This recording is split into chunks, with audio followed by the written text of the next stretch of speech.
Beleza, moçada, como é que vocês estão? PC, professor PC de Biologia. Eu vou gravar um negócio aqui, eu já gravei um vídeo desse no meu canal, falando sobre o ciclo do nitrogênio.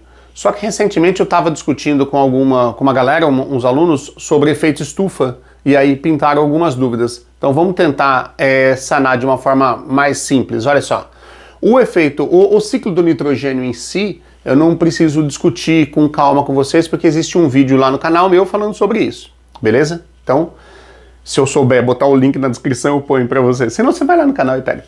A questão é a seguinte, qual que é a pegada mesmo? Olha, a ideia o objetivo desse bate-papo é relacionar os ciclos biogeoquímicos, especialmente o ciclo do nitrogênio, ao aumento do efeito estufa que está sendo verificado. As mudanças climáticas são assuntos recorrentes em qualquer vestibular, você sabe disso.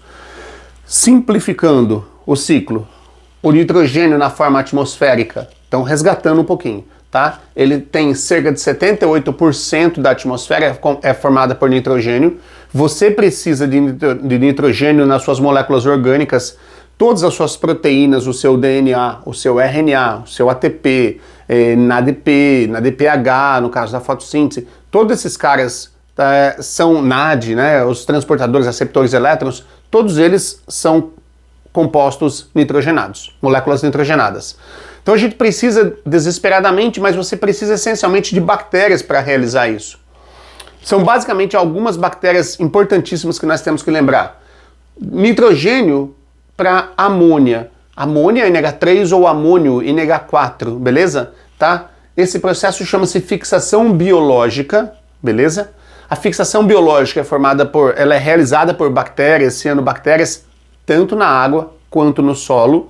Mas o grupo mais importante que a gente tem que lembrar desesperadamente são as bactérias do gênero Rhizobium, que são bactérias que vivem associadas às raízes das plantas leguminosas. Feijão, soja, alfafa, ervilha, são leguminosas. O fruto dela é uma vagem. Lembra disso? Beleza?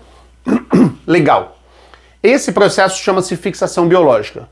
Outra forma super importante, moçada, é através do decaimento, ou mineralização, ou amonização, ou, puxa vida, quanto decomposição da matéria orgânica.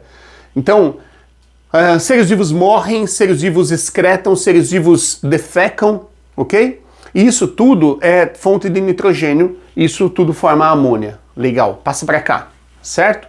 Um outro processo, um terceiro processo aqui agora, eu tenho uma nitrificação, que é um processo onde você vai ter a transformação de amônia em nitrito, NO2, e nitrito em nitrato, NO3.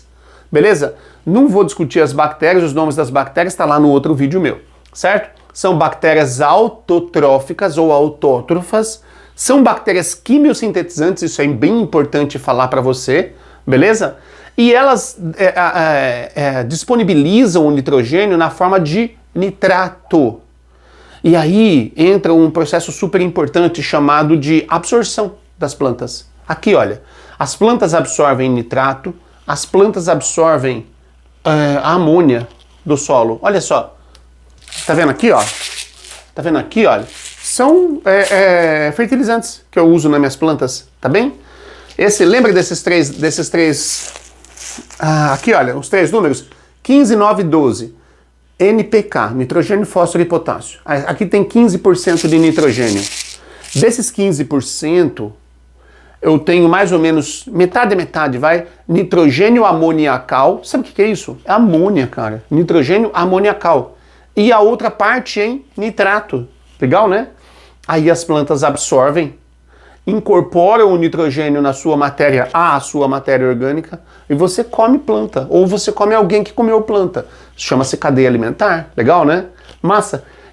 Resgatando aqui, olha, esse nitrogênio aqui agora ele tem que voltar para a atmosfera num processo chamado de denitrificação, beleza? E essas etapas, elas estão mais ou menos equiparadas, estavam mais ou menos equiparadas, tá? A fixação e a denitrificação. Beleza? E aí você devolve o nitrogênio para a atmosfera. O que a gente fez? Bom, vamos lá, né, cara? A gente fez algumas coisas, como a gente sempre mexe com o clima. Práticas agrícolas excessivas. A gente planta excessivamente leguminosas, especialmente soja, alfafa, tá? Isso joga bastante nitrogênio para a atmosfera aqui, olha, na forma de moléculas orgânicas, ok? Certo? Você tem adubação excessiva. A gente aprendeu, moçada, a partir do século XX, a gente aprendeu a produzir fertilizantes químicos. Nós desenvolvemos técnicas para produzir fertilizantes. E aí a gente usa uma fertilização excessiva. Esse é um super problema. Então sim, esse carinha que você compra na loja de adubos tem relação com o impacto do efeito estufa.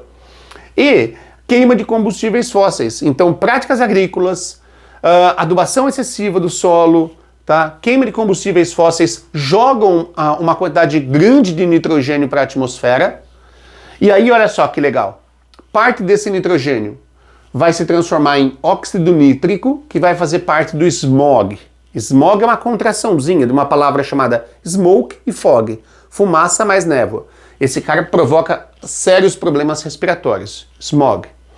Ou esse nitrogênio pode dar origem a dióxido de nitrogênio, NO2, que é um dos componentes da chuva ácida. Ele reage com a água formando HNO3, ácido nítrico, chuva ácida. Beleza? Mas aí vem o objetivo da nossa aula, que é esse cara aqui, olha. Uma grande parcela se transforma em N2O, que é o óxido nitroso, que é o terceiro gás mais importante do efeito estufa. Atrás apenas de CO2, metano. E o terceiro é o N2O, óxido nitroso. Só que ele é super potente, ele é 300 vezes mais potente que o CO2 em reter a radiação que se perderia para o espaço, mas que não, só que não, né? Que é o conceito do efeito estufa. Então, moçada, a gente chega ao final entendendo o seguinte: o ciclo do nitrogênio, assim como outros componentes, agora você entende como é que o ciclo do nitrogênio está associado ao aumento do efeito estufa no planeta, certo? Tem como mitigar isso? Tem, mas a gente teria que diminuir, né, a produção de fertilizantes químicos, etc., diminuir a queima de combustíveis fósseis. Isso é uma outra balada, beleza? Um beijo pra você. Tchau, tchau.